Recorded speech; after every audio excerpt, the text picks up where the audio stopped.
wife looked up from her dinner plate and said, "I've been unhappy for 20 years." I waited for the punchline. There wasn't one.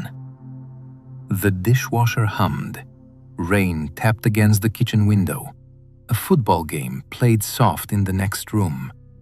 Everything sounded exactly the way it had 5 seconds earlier.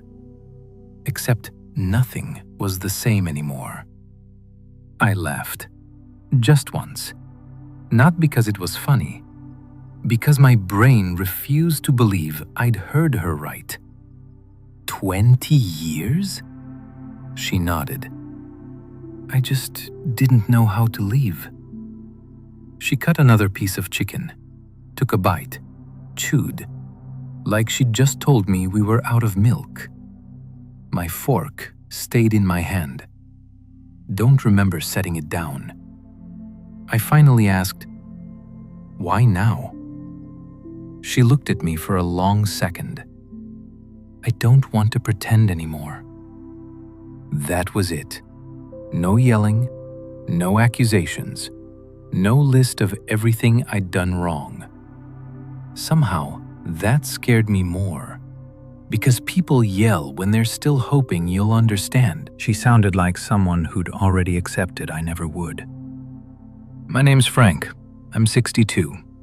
6 months earlier, I'd retired after 38 years as a purchasing manager for a construction supply company. I thought retirement would be the reward. Mortgage paid, savings looked good, one grandson already running around, another on the way. Linda and I had been married 36 years. People used words like solid, steady, the couple that'll never split up. I used those words too. Looking back, I think we confused quiet with happy. The next morning, I woke up at 5:30 without an alarm. Old habits don't retire. I walked into the kitchen, started the coffee, pulled out 2 mugs, filled mine, filled hers. Only after I carried both to the table did I remember what she'd said. 20 years. I stared at that second mug till the coffee stopped steaming. Linda came in a few minutes later. She thanked me, asked if I'd taken the trash out. I said yes. Asked if she needed anything from the grocery store. She said, "Coffee filters." That was our conversation. Somebody walked into the house, they'd have thought we were fine. Maybe that's exactly how we'd fooled everybody else. Maybe that's how we'd fooled me. After breakfast, I wandered into the garage. Every tool was exactly where I'd hung it after retirement. Every fishing rod lined up against the wall. I'd spent weeks organizing that place. Now I stood there wondering why. I picked up a wrench, put it back, opened the toolbox, closed it again. For the first time since leaving work, I had nowhere I actually needed to be. Linda walked through the garage a little later, jacket already on. "I'm meeting Carol." I nodded. "Coffee?" She smiled politely. "Already had some. I'll stop by the library after." "Okay." She backed out of the driveway. I watched till her car disappeared around the corner. Then a thought hit me. How many Tuesdays had looked exactly like this? How many mornings had she gone to that library? How many times had I never asked what she actually did there? Honestly, didn't know. That afternoon, I pulled an old photo album off the shelf, then another. Christmas, Disney World, camping trips, our daughters in matching Halloween costumes. There was one picture from a neighborhood barbecue. I'd always loved that one. Linda stood beside me. Used to think we were both laughing. This time, I looked longer. She wasn't laughing. She was looking toward the camera because someone had called her name. The smile never reached her eyes. I flipped through more pages. Birthday cake, church picnic, family reunion, vacation at the lake. The same smile. Again, again, again. I couldn't believe I'd never noticed it before. Or maybe I never looked long enough. Sunday came. We sat in the same pew we'd occupied for years. People stopped us afterward. "How's retirement? You two finally get to relax?" One man laughed. "Now your wife gets you all day." Linda smiled. "So we'll see." Everyone laughed. So did I. Driving home, neither of us turned on the radio. The silence wasn't uncomfortable. It was unfamiliar, almost like we were riding home with strangers who happened to know each other's schedules. 3 nights later, I finally asked the question that wouldn't leave me alone. We were putting dishes away.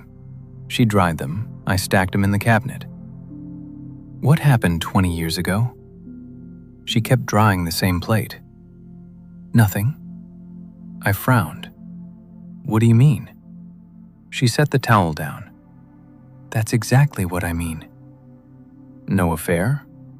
No huge fight? No one terrible day?" She looked at the countertop instead of me. "It was Tuesday." I waited. "And Wednesday?" Another pause. "Then Thursday." I didn't understand. She finally looked up. It was thousands of ordinary days. I kept thinking, next year will be different. She picked up another plate. It never was. I wanted one mistake. One anniversary I'd forgotten. One fight. One decision. Something I could apologize for. Instead, she handed me something a lot worse. A lifetime of moments too small to remember, and too many to count. That night I couldn't sleep. Around 2 a.m, I walked downstairs. The kitchen clock ticked louder than I remembered. I poured a glass of water, opened the refrigerator, closed it again without taking anything. Then I sat in the dark. I started replaying our marriage. Not vacations, not birthdays. Ordinary Tuesdays. Coming home tired. Eating dinner without really tasting it. Answering one more work email. Saying, "We'll talk later." I couldn't remember a single later.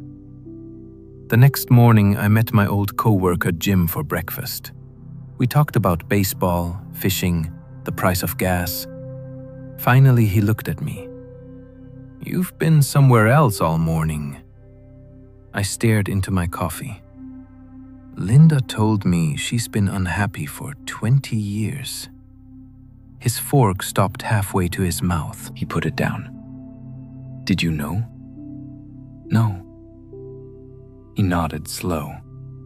Didn't tell me I'd be okay. Didn't blame Linda. Didn't blame me. He just asked one question. "When was the last time you asked her how she was doing?"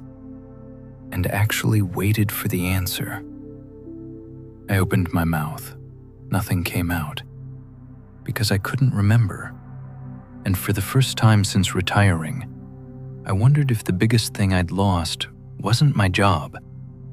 Maybe it was the chance to get those 20 years back. Jim never answered his own question. Didn't have to. I drove home with the radio off. At every red light, I searched my memory. Our anniversary, Christmas, her birthday, the day I retired. Surely there'd been a conversation. Surely I'd asked how she was doing. The problem wasn't that I couldn't remember the answer. I couldn't remember asking. When I pulled into the driveway, Linda was kneeling beside the flower bed. Garden gloves, old jeans, a little trowel in one hand. She brushed dirt off a yellow flower I'd walked past 100 times. I realized something that should have been obvious. I knew exactly what time she usually left the house. Had no idea what she actually enjoyed doing. I stood there a second. She looked up. "You're home." "Yeah." "Breakfast good?" It was. That was it. Two people who'd shared a house for 36 years. 3 sentences. Inside, I opened one kitchen cabinet, closed it, opened another, stared at shelves that hadn't changed in years. Retirement had given me something work never had. Time. More than I knew what to do with. Linda walked in carrying a basket of laundry. "I'll help." She handed me a towel. We folded clothes without saying much. Finally, I asked, "When did you know?"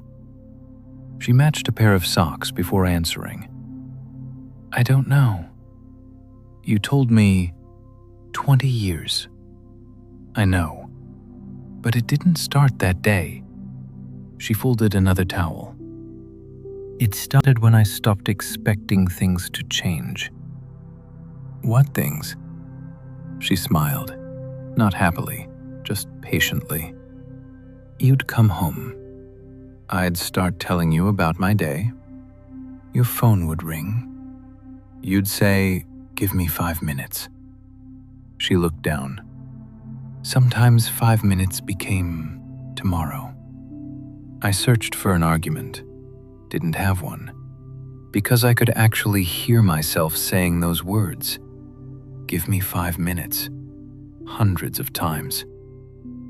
A few days later, I started cleaning out an old filing cabinet, mostly junk, old tax returns, instruction manuals, warranty papers for appliances we didn't even own anymore.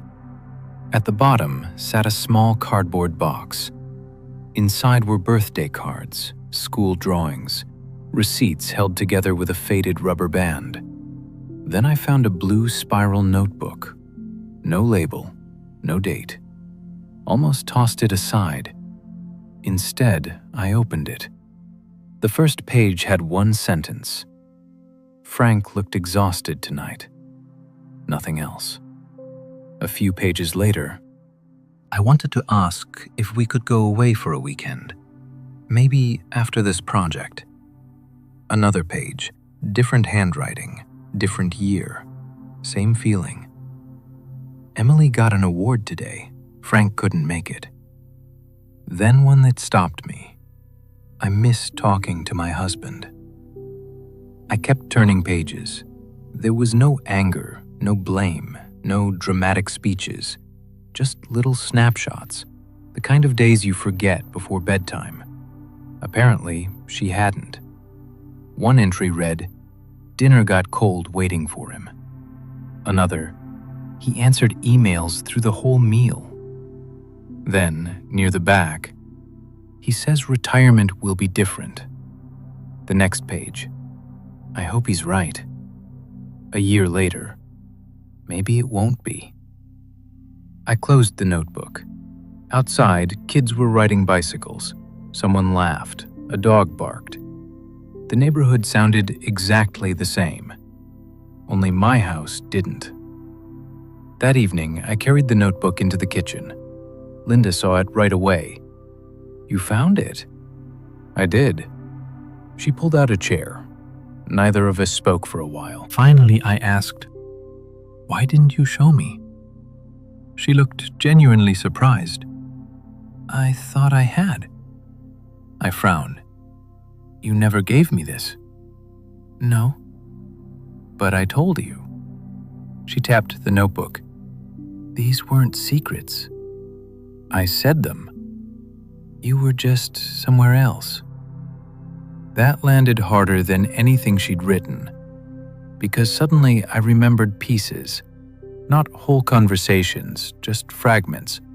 Her saying she missed taking drives together, me answering without looking up from my laptop, her asking if we could visit her sister, me saying, "Let's see how work looks." I hadn't ignored her on purpose. I'd postponed her, again and again, till postponing became our marriage. The next morning I stopped at the grocery store. Normally, Linda made the list. I wandered the aisles with my cart. Coffee, bread, soup. I stood in front of the shelves longer than I should have. Then it hit me. I knew our retirement account almost down to the dollar.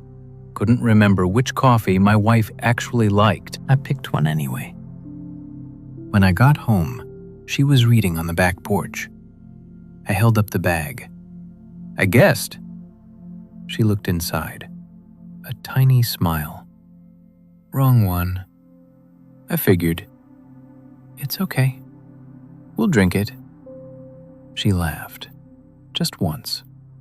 Wasn't loud, wasn't long, but it sounded real. For the first time in weeks, I laughed too.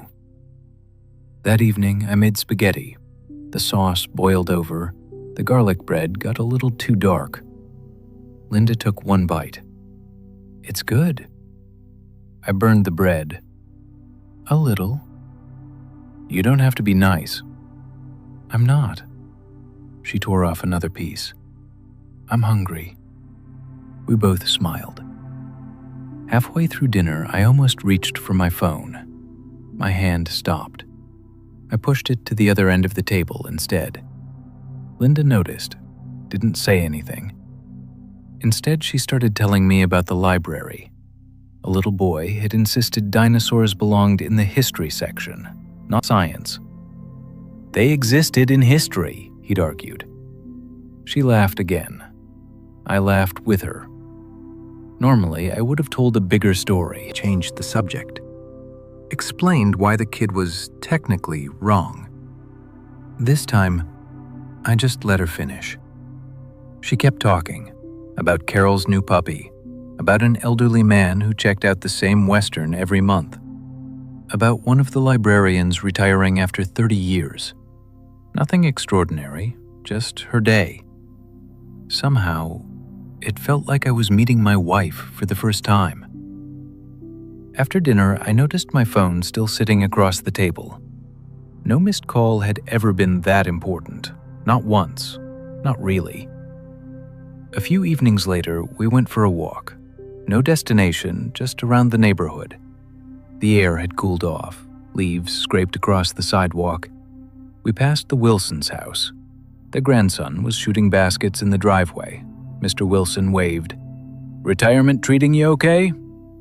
I smiled automatically. "Getting there." We kept walking. Halfway down the block, Linda broke the silence. "You don't have to keep trying so hard." I looked over. "What do you mean?" She shrugged. "You've been cooking, cleaning, listening. It's nice. But," she searched for the words, "I don't want you pretending either." That stopped me. "I'm not pretending." "And why now?" I looked at the cracked sidewalk in front of us. Because I finally saw it. Because I finally had time to see it. Because work wasn't standing between us anymore. None of those answers felt complete. Finally, I said, "I spent 38 years learning how to do my job. I never learned how to come home." She didn't answer. We walked another 20 steps. Then, without looking at me, she reached over and touched my arm. Only for a second, but it was the first time she'd reached for me since that dinner. I didn't move. I was afraid even that small moment might disappear. The walks became part of our evenings. Some nights we talked. Some nights we counted rabbits in front yards. Some nights we just listened to sprinklers running. For the first time in years, being quiet didn't feel like avoiding something. One Saturday, we cleaned out old boxes in the guest room. Christmas ornaments, school papers, report cards, the girls' drawings. Linda handed me an envelope. "There are more pictures." Inside was a photograph I'd never seen.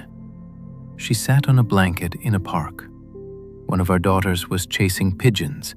The other was asleep beside her. What day was this? She smiled. "A Tuesday?" "I was in Chicago." "You were." I tried to remember that trip. Nothing.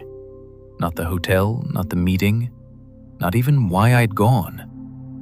But I remembered getting promoted that year. Funny how memory works. It keeps the paycheck and throws away the afternoon in the park. I slipped the picture back into the envelope. "I'm sorry." She looked at me. "I know." This time, those words sounded different. Not colder, just tired.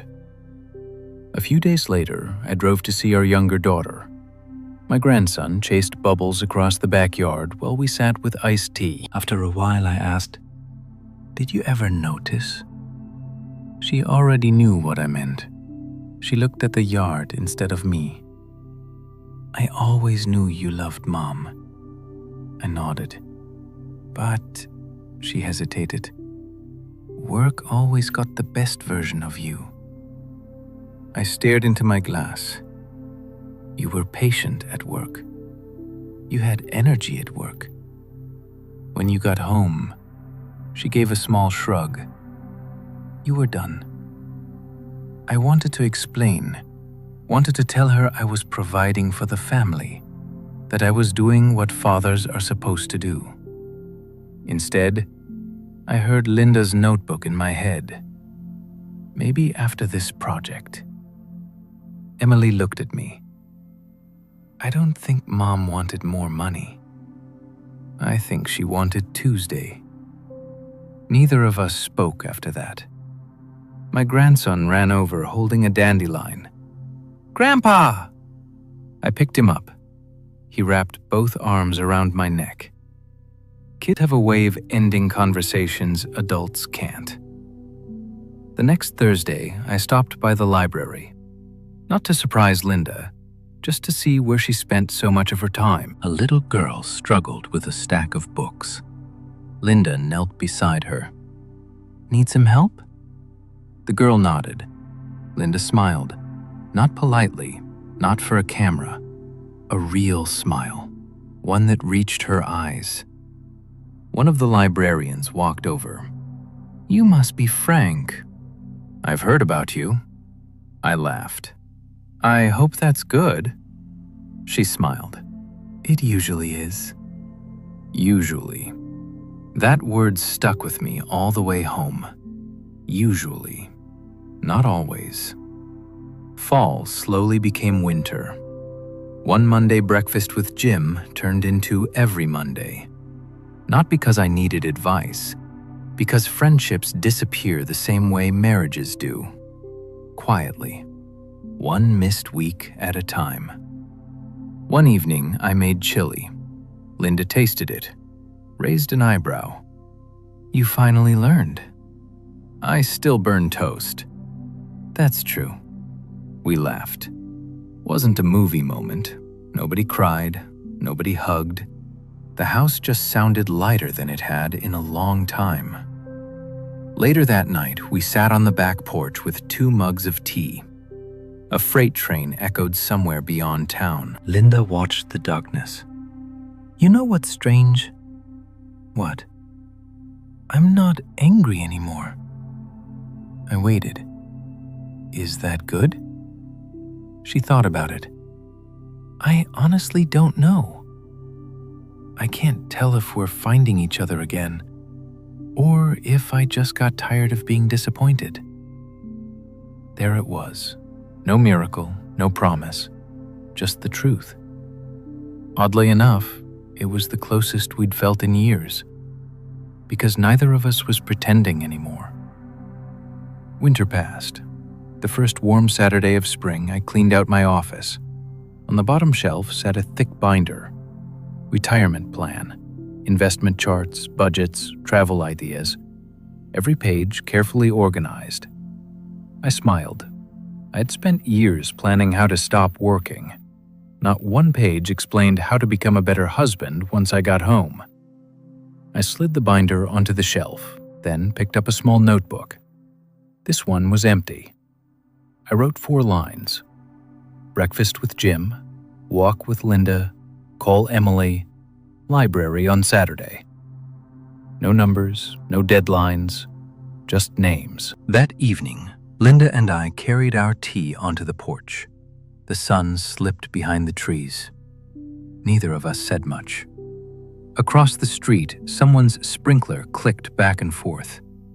A robin landed on the fence between our yards. Linda rested her hand beside mine, not on top of it, just close enough our fingers almost touched.